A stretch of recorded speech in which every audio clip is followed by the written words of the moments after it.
देखते हैं कि लेंस सूत्र का निगमन मतलब जो कल आपको बताया गया था, लेंस सूत्र लेंस से वस्तु की दूरी u, प्रतिबिंब की दूरी v तथा लेंस की फोकस दूरी f में निम्नांकित संबंध होता है। क्या संबंध होता है? 1/v माइनस 1/u बराबर 1/f। इसको क्या कहते हैं? लेंस सूत्र कहा जाता है। क्लियर है? अब देखिए इसको हम लोग क्या करेंगे, सिद्ध करके लाएंगे कि कैसे होता है वो, ठीक है ना, यानी उसका डेरिवेशन करेंगे हम लोग। इसके लिए हम क्या करते हैं, देखिए माना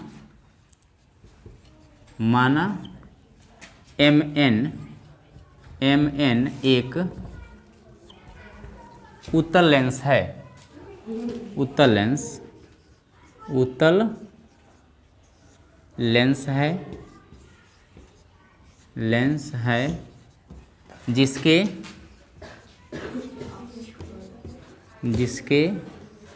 मुख्य अक्ष पर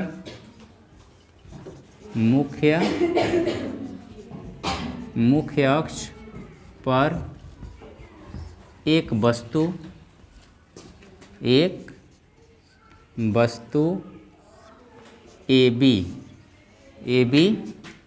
रखी गई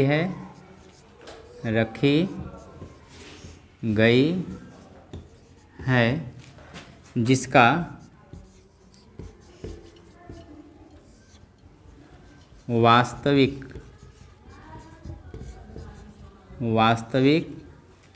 तथा उल्टा प्रतिबिंब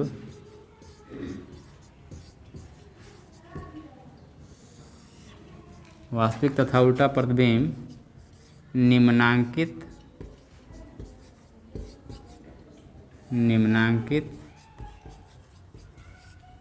प्रकार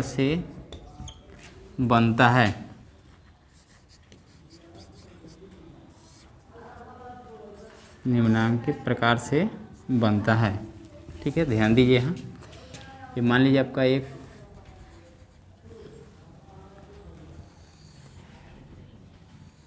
उत्तल लेंस हो गया, ये उसका क्या हो गया, मुख्य अक्ष हो गया। ये आपका f1, ये आपका 2f1 यानी वक्रता केंद्र है। ये आपका हो जाएगा f2 और ये हो जाएगा 2f2। ठीक है, हम वस्तु को रख रहे हैं यहाँ पर।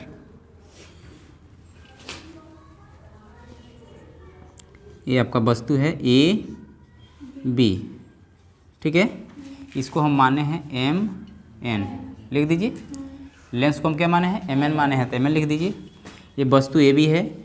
एक किरण हम कहाँ से खींचते हैं, इसके मूड़ी से खींचते हैं, मुख्य अक्ष के समांतर ये खींचते हैं। किरण रेख पर खींच लीजिए। ये कहाँ से होकर जाता है, मुख्य फोकस से होकर जाता है। क्लियर है। और ये वो किरण खींचते हैं प्रकाश केंद्र से, इस L से खींचते हैं, तो यहाँ से जाएगा, यहाँ से ऐसे जाएगा। ठीक है, ये दोनों किरणें कहाँ मिल रही है, यहाँ पर मिल रही है, यानी प्रतिबिंब आपका यहाँ बनेगा। ये हो गया A' और ये हो गया B'। क्लियर है, समझिएगा बात को। ये चीज़ आपको पहले ही बताया गया है।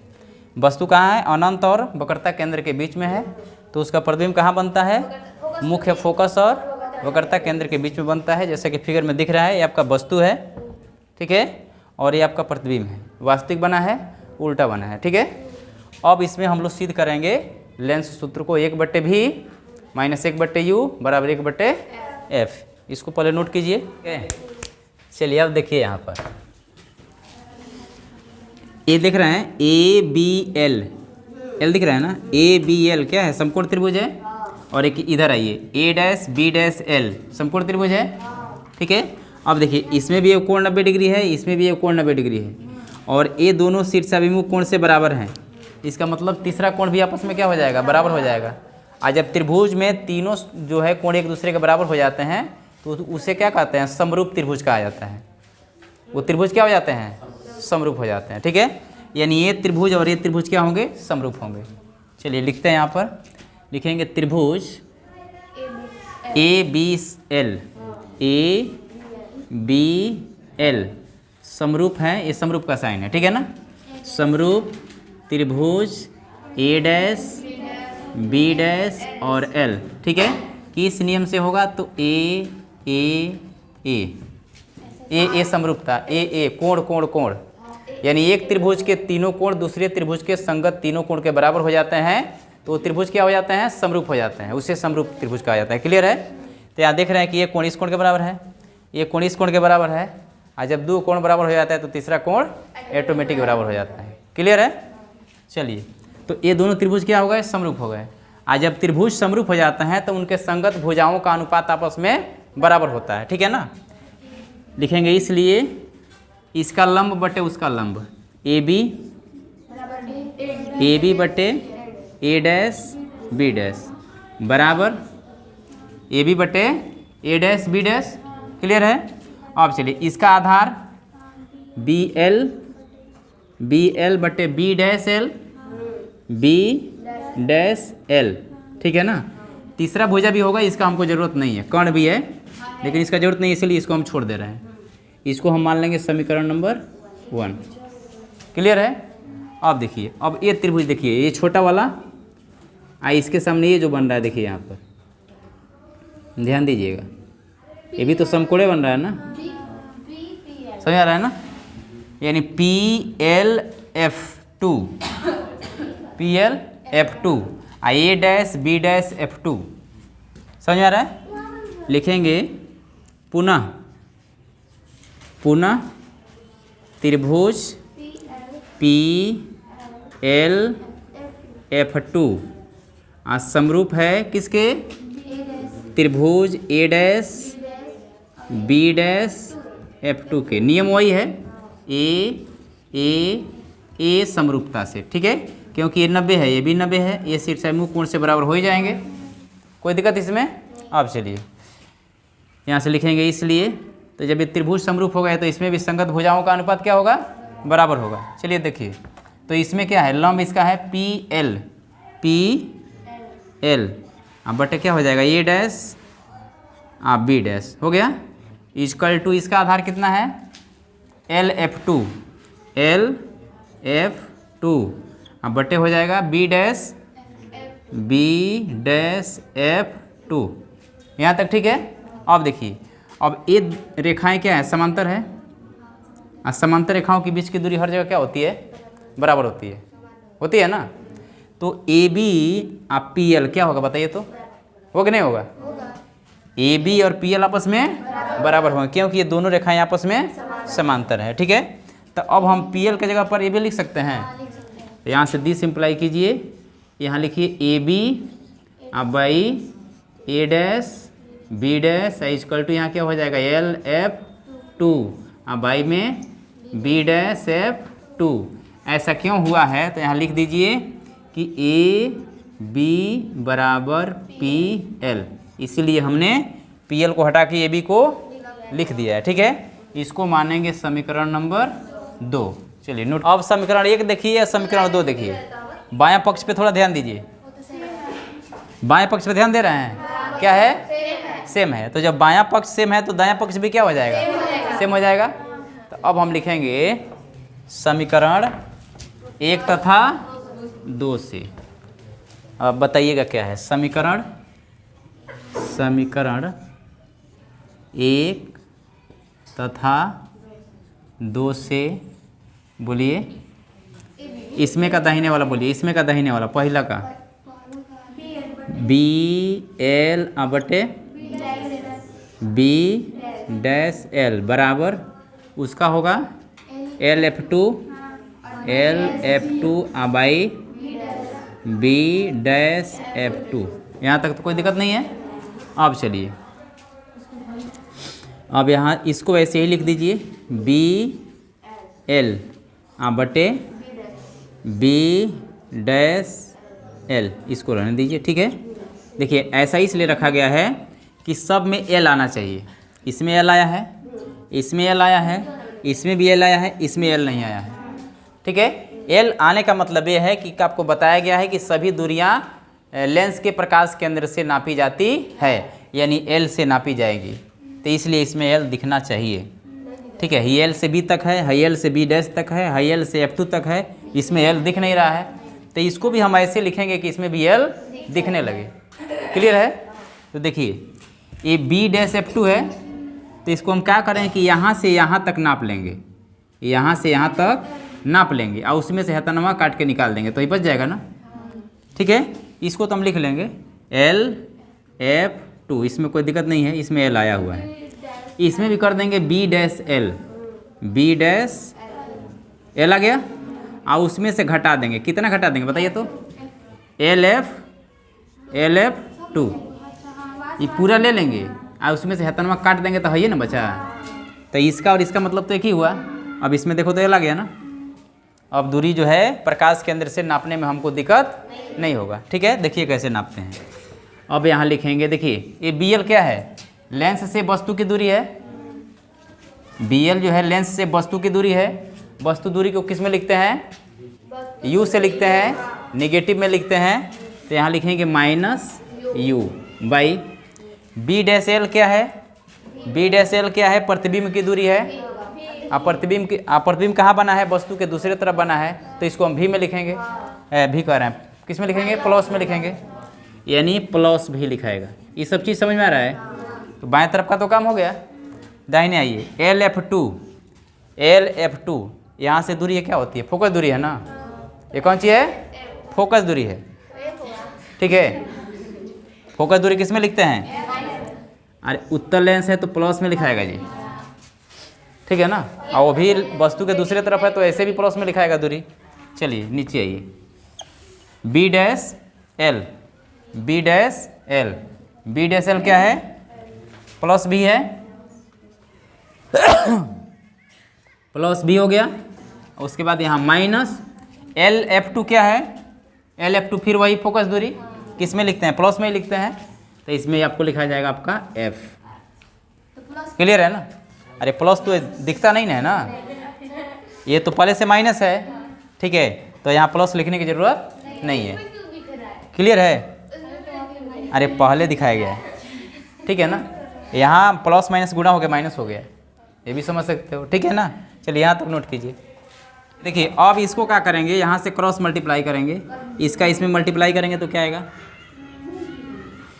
यू भी अब plus minus minus, minus you भी हो गया। इसमें गुणा करेंगे तो माइनस गुणे माइनस प्लस हो गया, IU F हो गया, इक्वल टू इसका गुणा करेंगे तो क्या हो जाएगा, प्लस में भी F हो जाएगा। हो गया। अब चलिए अब क्या कीजिए, इसमें यू भी एफ से भाग कर दीजिए, यू भी एफ से भाग करने पर, भाग करने पर जब भाग कीजिएगा तो सब में बटे में लिखा जाएगा, माइनस यू भी बाई यू भी एफ प्लस यू एफ बटे यू भी एफ इक्वल टू भी एफ बटे में क्या आ जाएगा, यू भी एफ। भाग हो गया, सब में भाग करने का मतलब सारे टर्म में भाग होगा। क्लियर है? अब देखिए यहाँ भी से भी कट दीजिए, एफ से एफ कट गया, कट गया, यहाँ एफ से एफ कट गया, आयु से ई कट गया। क्लियर है? इसमें ये भी से भी या यू से यू कट गया। अब जो बचा उसको लिखिए, यहाँ क्या बचा, माइनस 1/f प्लस 1/v बचा है, आई इक्वल टू में 1/u बचा है। ठीक है, इसको लाएंगे इधर, आई इसको भेज देंगे उधर, तो जब इसको इधर लाएंगे तो माइनस हो जाएगा। तो देखिए इसको ऐसे लिखिए 1/v, ये तो इधर है, आई इसको लाएंगे तो माइनस 1/u, आई इसको जब इधर लाएंगे तो ये भी 1/f। देखिए तो प्रूफ हो गया। चलिए नोट कर लीजिए। तो की ऊंचाई याद है ना, पहले वाला ही है, प्रतिबिंब की ऊंचाई,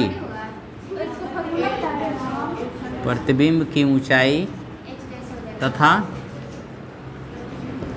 तथा वस्तु की ऊंचाई, वस्तु की ऊंचाई वस्तु की ऊंचाई के अनुपात को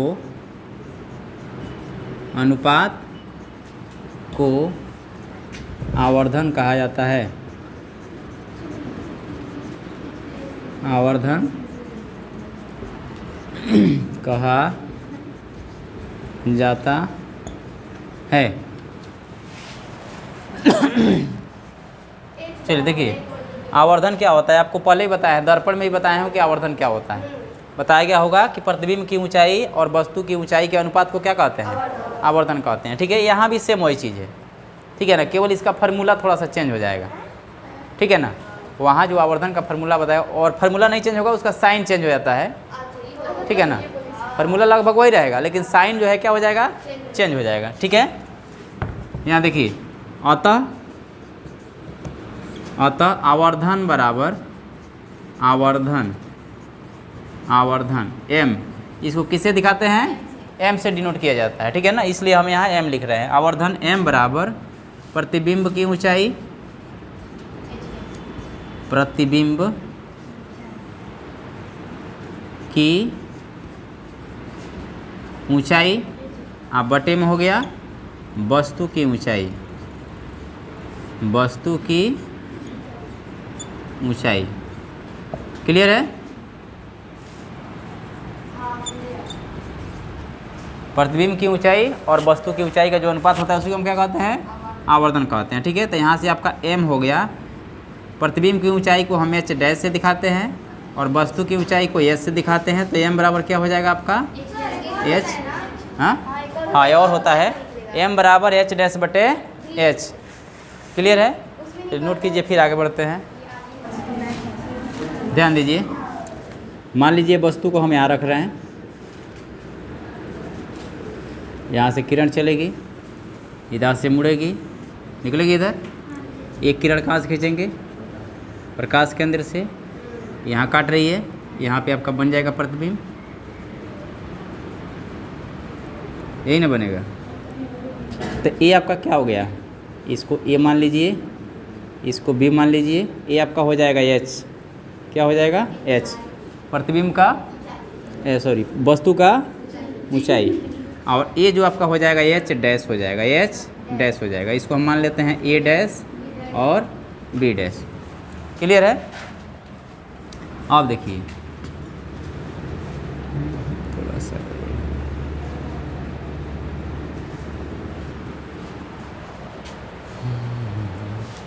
चलिए, अब ए त्रिभुज और ए त्रिभुज हम लेंगे, लिखेंगे। चूँकि त्रिभुज ए, यहाँ एल लिख दीजिए, प्रकाश केंद्र एल, ए बी और एल समरूप होता है। किसके समरूप होगा? ए डैश बी डैश एल, ए डैश बी डैश और एल, ए। अभी इसके पहले आप लोगों को दिखाए थे। ठीक है ना, ये दोनों त्रिभुज समरूप होते हैं क्योंकि इसके तीनों कोण एक दूसरे के क्या हो जाते हैं? बराबर हो जाते हैं। अब चलिए, तो जब त्रिभुज समरूप हो गए तो इनके संगत भुजाओं का अनुपात बराबर होता है, अभी बताया है। ठीक है, तो यहाँ से हो जाएगा आपका A B by A dash B dash, इसका ऊंचाई बटे इसका ऊंचाई। ठीक है, दोनों का ऊंचाई का अनुपात अब बराबर इसके आधार का अनुपात, यानी बी एल बटे में क्या हो जाएगा? बी डैश एल, यही ना हुआ। अब देखिए, यहाँ से ये क्या है आपका? एच है, ये क्या चीज़ है? एच है, वस्तु का ऊंचाई है, फिगर में दिख रहा है। और ये क्या है? ये जो है एच डैश है।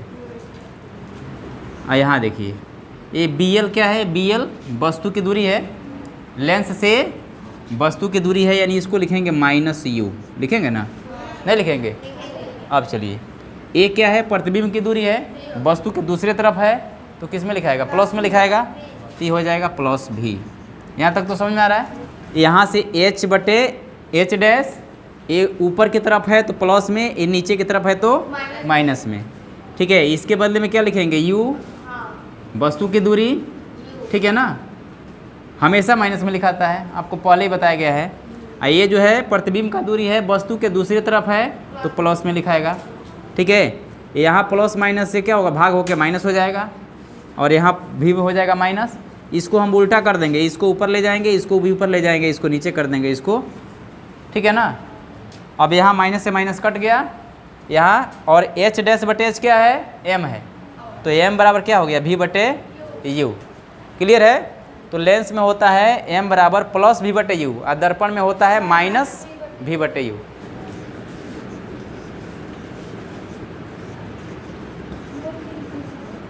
लेंस के फोकस दूरी, लेंस के फोकस दूरी के व्युत्क्रम, लेंस के फोकस दूरी के व्युत्क्रम को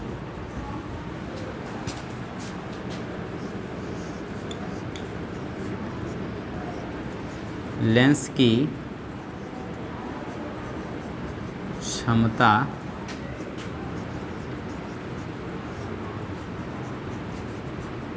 कहा जाता है। ठीक है। देखिए लेंस की क्षमता, लेंस की क्षमता क्या होता है, लेंस की फोकस दूरी के व्युत्क्रम को लेंस की क्षमता कहा जाता है। ठीक है। अतः लेंस की क्षमता, लेंस की क्षमता P बराबर 1/, फोकस दूरी, फोकस दूरी। है समझ में। लेंस के फोकस दूरी का व्युत्क्रम माने उल्टा, जो भी फोकस दूरी दिया रहेगा उसका व्युत्क्रम निकाल देंगे तो क्या हो जाएगा, लेंस का क्षमता हो जाएगा। क्लियर है। यानी P बराबर 1/f, P बराबर 1/f, लेंस की क्षमता P बराबर 1/f, यानी लेंस की क्षमता बराबर 1/, फोकस दूरी। क्लियर है यहाँ तक।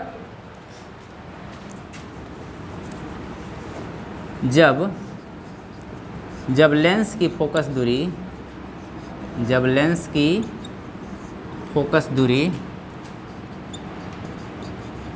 फोकस दूरी मीटर, किसमें, मीटर में होती है, मीटर में होती है, तो लेंस की क्षमता, लेंस की क्षमता का मात्रक, क्षमता का मात्रक मतलब एसआई मात्रक, ठीक है ना। लेंस की क्षमता का एसआई मात्रक डाईऑप्टर होता है, डाईऑप्टर, डाईऑप्टर होता है। यहाँ तक ठीक है।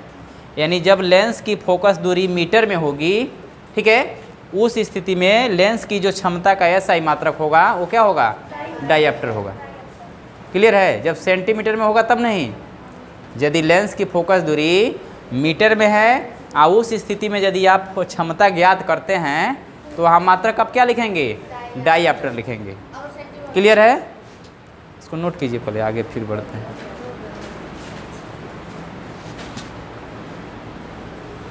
हो गया, लिख लिए हो।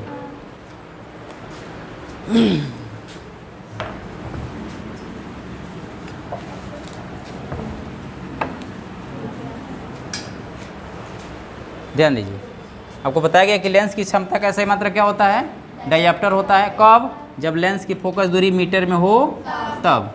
ठीक है ना।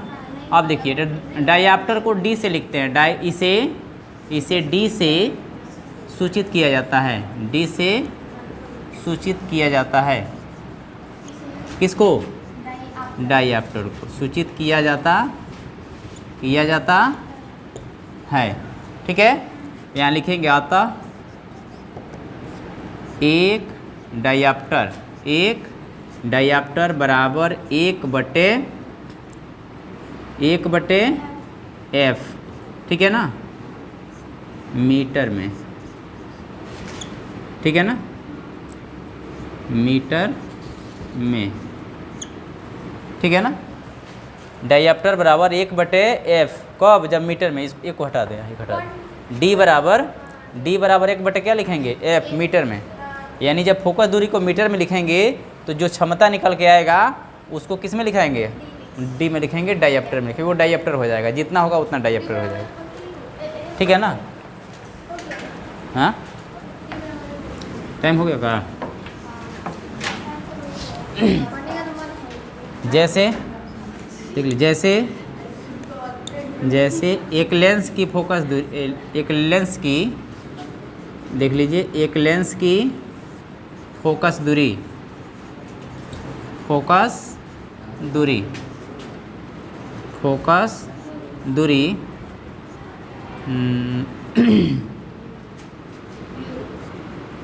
50 सेंटीमीटर मान लेते हैं, 50 सेंटीमीटर है तो ठीक है, लेंस की क्षमता, लेंस की क्षमता क्या होगी, लेंस की क्षमता क्या होगी? ठीक है, किस तरह ज्ञात करेंगे? ये तो सेंटीमीटर में दे दिया है, बड़ा गलती किया है। ठीक है ना? एफ बराबर कितना दिया है, 50 सेंटीमीटर। तो निकालने के लिए तो निकाल देंगे, फार्मूला लगा देंगे, P बराबर 1/F लगा देंगे, लेकिन मात्रक जो है लिखेंगे तो गड़बड़ हो जाएगा। 1/50 लिख दीजिएगा ना, और डायप्टर लिख दीजिएगा, एकदम ख़त्म। ठीक है ना? क्या हो जाएगा, गलत हो जाएगा। इसको पहले आप मीटर में बदलिए और तब फार्मूला लगाइए, तब उसका मात्रक आप डायप्टर में लिखिएगा ना तो गड़बड़ हो जाएगा। तो 50 सेंटीमीटर है ना, तो 50 में क्या करेंगे, 100 से भाग कर देंगे। मीटर, सेंटीमीटर को मीटर बनाना है, जब छोटा से बड़ा बनाना होता है तो भाग करते हैं। सेंटीमीटर छोटा है, मीटर बड़ा है, जब छोटा से बड़ा में जाते हैं तो भाग, और बड़ा से छोटा में आते हैं तो गुणा। तो यहाँ देखिए 0 से 0 कट गया, और 5 से 2 बार में कट गया, कितना आ गया, 1/2 आ गया। समझ में आ गया? ई बन गया मीटर। क्या बन गया, मीटर। इसलिए अब आप जो क्षमता निकालेंगे P बराबर 1/F लगाएंगे, अब ये फार्मूला लगेगा। ठीक है, तो 1/F कितना है, 1/2 है। समझ में? F का मान कितना है, 1/2। अब यहाँ बट्टा है, फिर बट्टा है, तो उलट के क्या हो जाएगा, गुणा। 1 गुणे 2/1, 1 गुणे 2/1 है, क्या हो जाएगा, ऊपर जाकर उलट जाएगा। आप गुणा कीजिएगा तो फाइनली आपको क्या मिल रहा है, 2, और डायप्टर को D। ये आपका आंसर हो गया। आया समझ में? तो जब भी आपको क्षमता निकालना होगा, फोकस दूरी चेक कर लीजिएगा कि मीटर में है कि नहीं है। यदि मीटर में नहीं है तो मीटर में चेंज करने के बाद आप जो है लेंस की क्षमता निकालिएगा, न तो बिना मीटर में चेंज किए निकाल के या डायप्टर लिख दिए तो फिर गड़बड़ हो जाएगा। आया समझ में?